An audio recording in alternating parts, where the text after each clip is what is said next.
Welcome back to the video blog. Adam Daniel Mezei is my name. A little day game after a night game as per usual. And no, just gonna let the scruff keep on growing. This is Toronto. This is Canada. This is north of the 49th parallel of latitude. You know, I'm a fan of general success business books and general success books in general. And I like to read them. Sometimes I find them very inspiring. Sometimes I find them trite. Sometimes I find them quite inane and a bit vapid and a bit kind of Pollyanna-ish and pie-in-the-sky-ish and whatnot. But there's many sources that I read that I get up into that I think have a lot of credence and that really, really make a lot of sense. For example, I like reading Jack Welch's stuff, and something that he talks about are a series of success steps, as if there's kind of a finite number, which there isn't, but he has a particular list that he likes to follow. And I think what I'll be doing this week is I'll just be going through the list of the various success items that he sort of, promotes, that he kind of professes. And one of them that really stands out for me is change before you have to. That's a leadership tenet.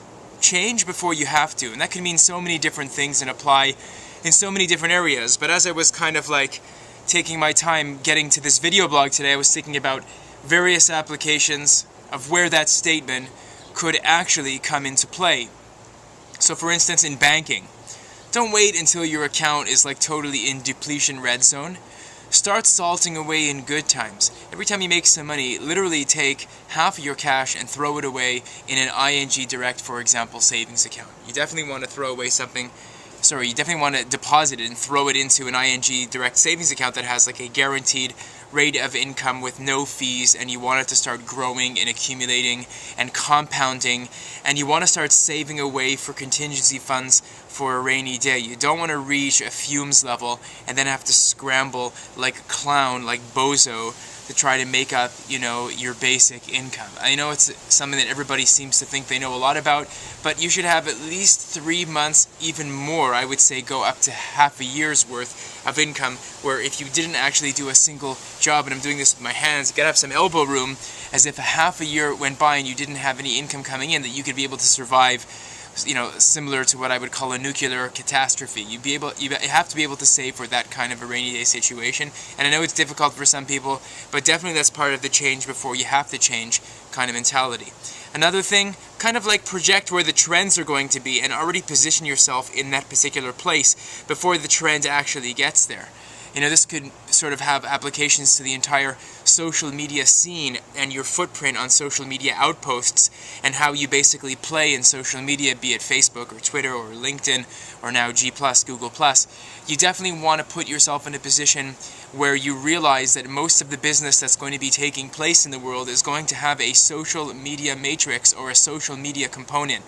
If you're a social media cynic because you think A, it's a waste of time, B, it's inane, C, it's too, sort of privacy compromising or something, I'll have you know that most of the preferences that the various online shops and such are going to be, making their determinations, their algorithms and such, are going to be based on your social media graph. And if we're talking about search and social, search results like Google, of course, or social, and then making a comparison between those two different platforms, search is going to make active use of social, such that if you're very active on social media platforms, you will actually appear higher in search rankings, whereas that doesn't seem to be the case with the Google algorithm now. But social media will end up playing a very, very pivotal role. And if you've been kind of lollygagging, twirling, and dragging your feet on social media like Facebook, for whatever reasons, because you think it's inane, because you think it's stupid, because you can only check in once or twice a week, let me tell you that you're already behind the 8 ball.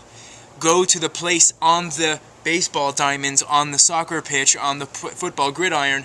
Go to that place where you think the ball or the puck or the football or whatever ball or whatever instrument's going to drop, and be there to catch it by the time it already descends from the heavens. You don't want to be caught flat-footed.